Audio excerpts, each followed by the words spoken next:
What's going on, everybody? Non here, and happy Saturday. I want to touch on a concept that I've spoken briefly about in a bunch of videos recently, and it really comes down to um, it started as a little bit of a perceived tightening of print runs. So when Tarkir Dragonstorm came out, there was X number of play boxes on the market. Um, You could open order as many of them as you wanted to. The collector boxes were still limited, and they were, reasonably on fire. But I didn't have to buy play boxes to get my collector boxes. I got my normal WP and allocation, and a healthy amount from some of my other ancillary distributors. When Final Fantasy came out early on, the thought is the print run was up by about two thirds, 60% roughly more than Tarkir, with both play and I believe collector as well. I'm far more confident on play than what I am with commander, but there were certain or collector, but there were certainly more collector boxes of Final Fantasy than there were of Tarkir for obvious reasons. That being said, as we got within a couple weeks of release, the play boxes that were on open order tended or dried up relatively quickly, and everybody got allocated really, really heavily. And to this day, we still don't have play boxes of Final Fantasy. And I'm going to walk through each one of these, and I'm going to kind of hammer home exactly what, in my opinion, WotC's doing here. So, moving to Edge of Eternities. Edge of Eternities, I went big into play booster boxes, mostly because I want to get spend up. I wanted to, we have a huge community of Pokemon. I wanted to grow the Magic community a little bit more, and this was an opportunity to do so, just to kind of balance things out. So I had orders for a significant amount of play boosters and ended up getting cut by about 60% for play boosters, which is the first time that anybody has ever seen play boosters, draft boosters, set booster boxes pre-allocated before release. Now, Final Fantasy was allocated, but that was allocated after the fact. The number of boxes that everybody got was really, really healthy. Edge of Eternities, not so much, but the thing that was most shocking with Edge of Eternities is the collector box number started to get a little bit tighter. In spite of the fact that there was no serialized card, which we can talk about that one as well, why I think that's happening. So that brings us to Spider-Man. And Spider-Man, the number of play boxes going to distribution, from what I'm told, is approximately 20% less than what distribution got for Edge of Eternities. So the initial visceral reaction that everybody had was, holy shit, it's going to be a bloodbath. It was super underprinted, blah, blah, blah, blah, blah. I will tell you that Spider-Man was not underprinted. So what I think happened was, as we go back to Final Fantasy, either this was the most genius planning of all time, or they fell in shit and came out smelling like a rose, and it was purely accidental. So I think, if you recall with Final Fantasy, this was where the set didn't come out till June, but they opened the order window super, super early in like February and March. Now, I don't think it was due until like early May, end of April, but they wanted to get an idea of what the demand was going to look like for this. So they printed boxes, told everybody at distribution there would be plenty of boxes, and then all of a sudden the demand went exponentially through the roof, which in my view is something that Wizards of the Coast didn't expect, which created a shortage of play boosters. Now, before these came out, obviously there was no MSRP on Magic products for the longest time. They came out and they assigned an MSRP. I believe it was with Tarkir or just before Tarkir in like March, April timeframe. Now, obviously, you create MSRP for products because you fully intend to sell products at MSRP, right? Other than that, why would you do it? So with Final Fantasy, you have the MSRP of these Universes Beyond play boxes at like $210, and forever play boxes have been like $10 over distribution price. It's just been absolute dead money. which is why they're great to buy and churn for spend with distribution. Now, Final Fantasy completely broke that mold. Now, we expected a sizable reprint to come by the end of June in time for Q2 financials. If they deliver the product distribution, they get to book the revenue and the receivables, etc. Goose's earnings, but that didn't come. So it turns out that there were 3 waves, which we've spoken at in depth. And for us, at least in the Northeast, the first wave was printed in Texas, or the USA, I should say. I don't know if it was Texas or not, it's just the USA. The second 2 waves were printed in Japan, which is super fascinating because up until Edge of Eternities, the collector boxes have been printed in Japan for a long time, since the Cynthia Williams dump days, where they just printed everywhere they could because they didn't give a shit. So as time continues to pass, we have no play boxes of Final Fantasy. Now, the reason why we're hearing November at the earliest is I fully expect them to have a sizable shipment come in and them to start selling through Amazon direct to consumer. So the direct to consumer pivot is kind of the linchpin or the legend, if you will, to solve this entire what's perceived to be short printing / a little bit of a shit show. So Hasbro's and WotC have always been fascinated and quite honestly jealous of Pokemon Center, because Pokemon sells the distribution, they have product on their site, and then all of a sudden, as the product dries up the distribution, the value of the product appreciates. People go to Pokemon Center and they pay MSRP, the suggested retail price for the product, and all of a sudden the margins are astronomically higher. So to give you some idea, and this is just rough math, on an Edge of Eternities Play Booster box, the Wizards of the Coast sells the product to distribution. Let's just say it's $83 a box, right? Pretty similar to Pokemon, if you will. Distribution sells those boxes for anywhere between $87, $88 if you're a large count, to $98, $99, $101.5 if you don't buy enough to get the discount up front, if you're a small LGS. So let's just put a pin on the fact that these guys are selling at $83. Now, if we look at Edge of Eternities, or go back to Final Fantasy, so Final Fantasy from distribution sold right between $117 to $122, but the price for distribution was approximately, call it 105, roughly. So let's put a pin in Final Fantasy and say, for every box that was sold to distribution, they received $105 of revenue, less freight, and et cetera, et cetera. But those are going to be on the cost side. So let's just focus on revenue for now. So $105. So they sell these products and they go directly to the printers. And we know for a fact that we've supposed to have been getting reprints of certain play boxes. Tarkir we haven't gotten. Bloomburrow's out of stock in most distributors who tend to churn things right away. I think everything else is generally available. Edge of Eternities is gone everywhere except for one distributor who you're limited to a certain number of boxes a week. But the question remains, what the hell are the printers doing? Now, we did just get a massive reprint of Commander decks from Final Fantasy that I don't think anybody was really expecting until, a week or so before they hit. But the play boxes aren't coming. Now, we've seen some really, really off-the-wall reprints come in. We've seen some Phyrexia All Be One reprints come in. We've seen some small stuff come in. But the question remains, if Final Fantasy is the most popular set in the history of Magic, where the hell are the boxes?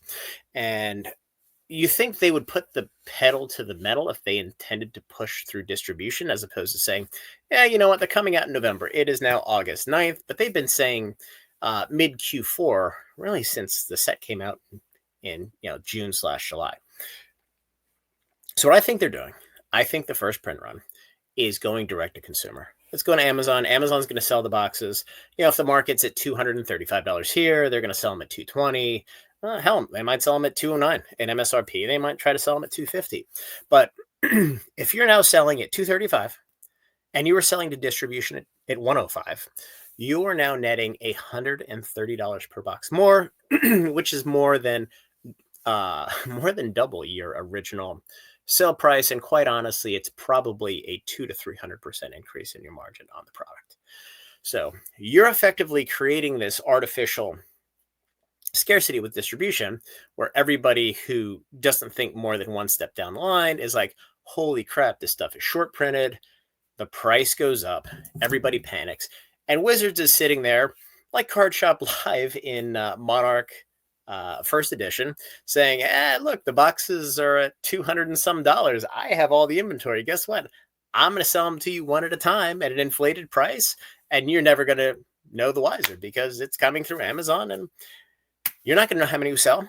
So that moves us to Edge of Eternities. And I'm going to touch on each one of these. Tarkir has really nothing to do with Amazon. That's really part of the Amazon dump just to move inventory. We've moved on to the Amazon is now a strategic means of moving product to inflate my margins, to show margin expansion in my quarter, as opposed to pushing everything through distribution where my margin is limited to an agreed upon price. So Edge of Eternities, the play box quantity was down. I have not seen a sizable amount of play boxes sell through Amazon. However, the collector boxes were down.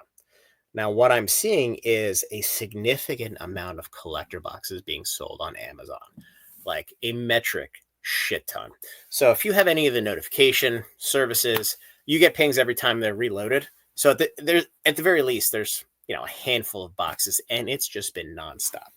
And I think what they're doing, they've gone to a non-serialized product in Edge of Eternities, and with Spider-Man, because they've increased the print run, and I believe they want the flexibility to, I don't want to say print to demand, but milk the cow as long as they can until the cow dies, which has my antenna up a little bit because we haven't seen this many collector boxes pushing through Amazon. We're also seeing collector commander displays running through Amazon like they're going out of style, which again, they've never reprinted these in the past, at least to my knowledge. And I've had multiple people at distribution tell me the same thing. So either this is a first wave that they didn't push through distribution because they were waiting for this to happen, or they reprinted them with regular commander decks, which would really start to erode confidence in the market as a whole. Now, I don't know the answer. I tend to think it's probably just extra product they're pushing through, a handful at a time. But we'll see. So that moves us to Spider-Man. So Spider-Man is going to be the second biggest set of all time in the history of Magic. I don't think it's going to pass Final Fantasy, quite honestly. I know it's a bigger IP. I just think it's a tough task to get there. But they know damn well that printing 5 or 6 different Marvel sets with the different Infinity Stones, or whatever the hell they are, there's going to be demand for this set. So to reduce print run by 20% from Edge of Eternities would make no sense whatsoever business-wise. It would be like shooting yourself in the foot. So you take the fact that they're now sending less product to distribution. There's no serialized card in the set. Amazon has been going absolutely batshit crazy, 100 times worse than Edge of Eternities, 100 times worse than what Final Fantasy was, with collector boxes just dumping at $700, $800. Not $700, $455, because these are all selling at MSRP all day long. Direct from Amazon through the Wizards of the Coast store. And now, of course, we're starting to see the play boosters from Spider-Man. And they're all selling at MSRP, which is $209. And they're selling. And those are all the boxes that in the past would have gone through distribution.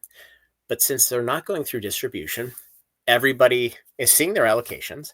And I'll give you some numbers in a second.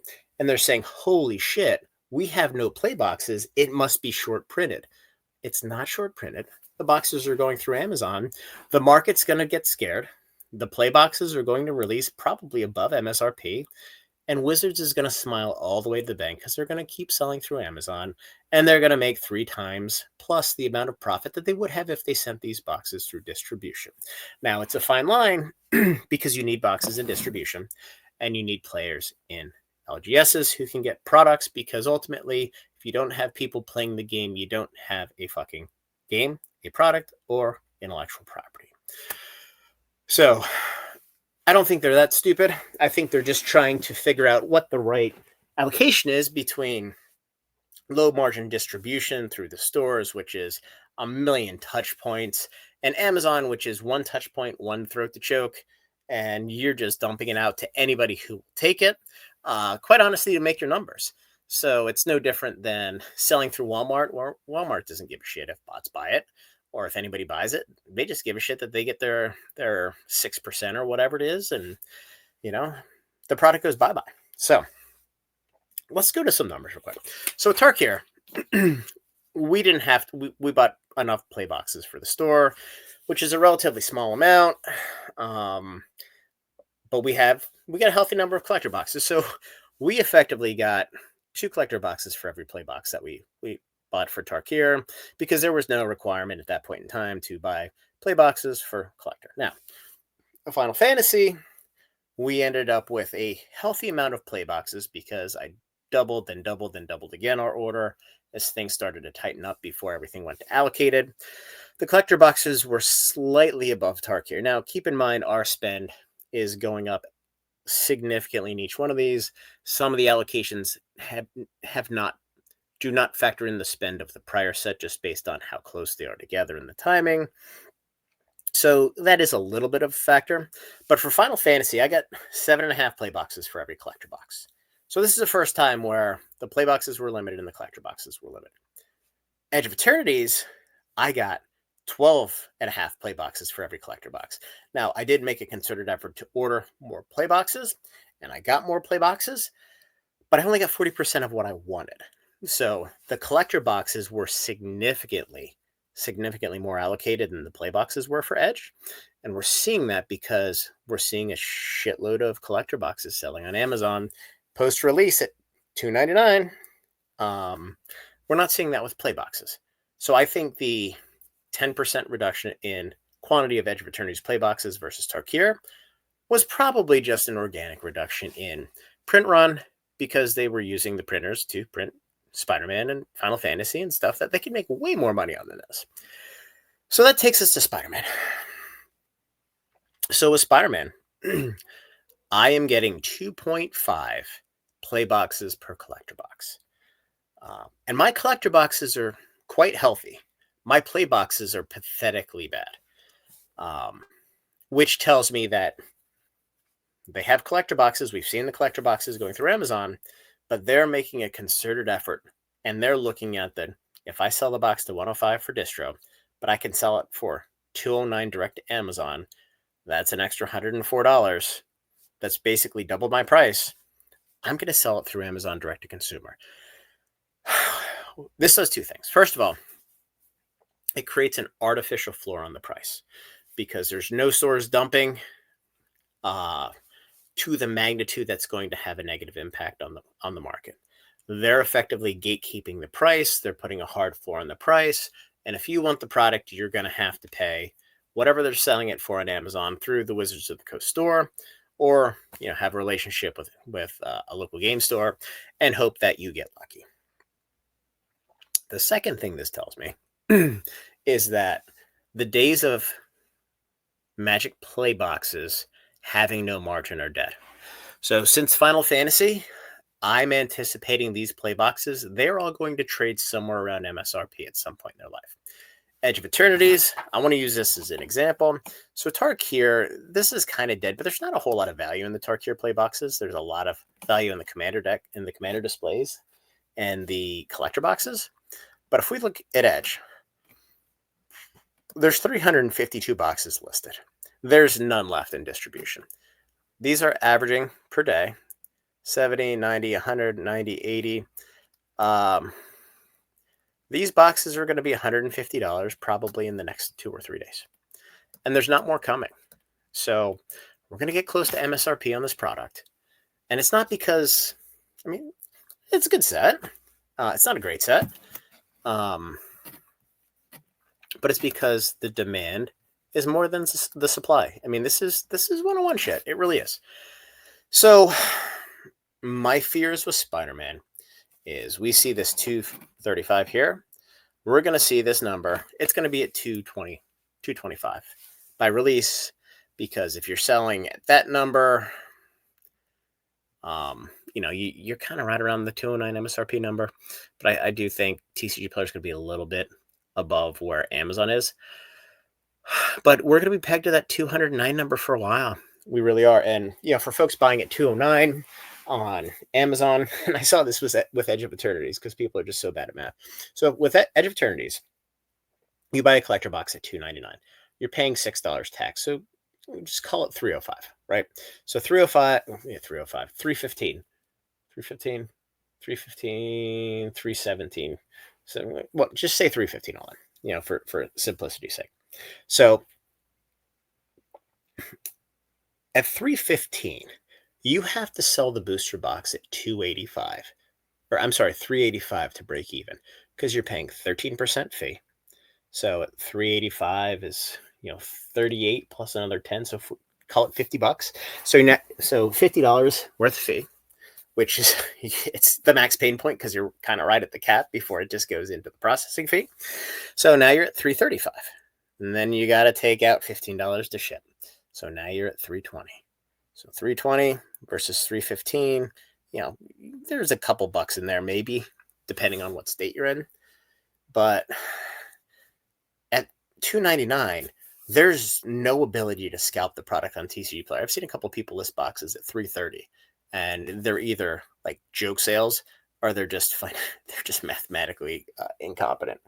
But with Spider-Man at $209, I mean, you're really looking at a $300 price point to get anywhere close, to where you're at. 300, probably closer to 275.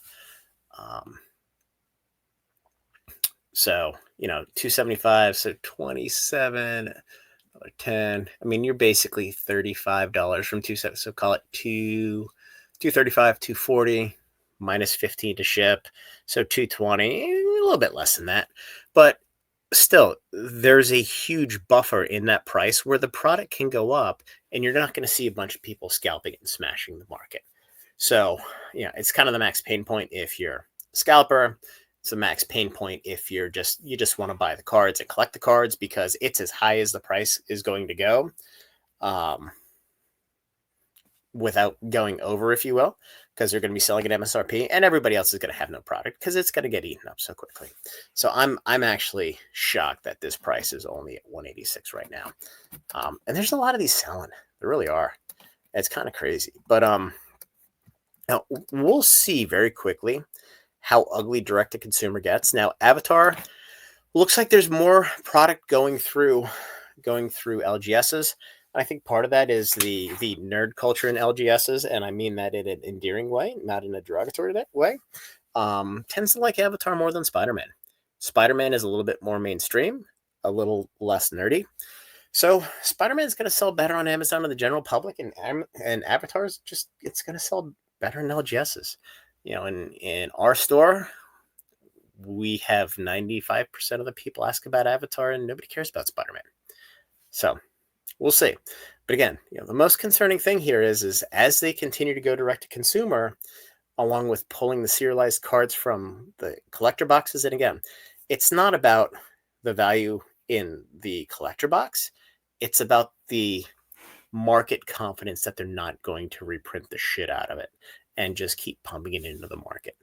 And I think that's one of the big things that's really hurting the collector commander decks from Final Fantasy, because they keep coming and nobody knows when they're going to stop. So hopefully in Avatar they have serialized cards back. If not, whatever.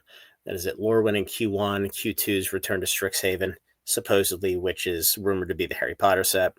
But they need to get back to serialized cards, because if they go too many sets without serialized cards in collector boxes, and the collector box supply seems to be unending, they're going to take some sizable steps backwards to the point where people are going to lose confidence in it again. And quite honestly, the spend's going to swing back to Pokemon right as all of those sets start to rotate out, SV1 through SV4.5, and turbocharge the shit out of those. So interesting times in the TCG space, and a ton of opportunities. So anyway, guys, like the video, subscribe to the channel, join the Discord. We do have our anniversary sale, the first leg of it this week.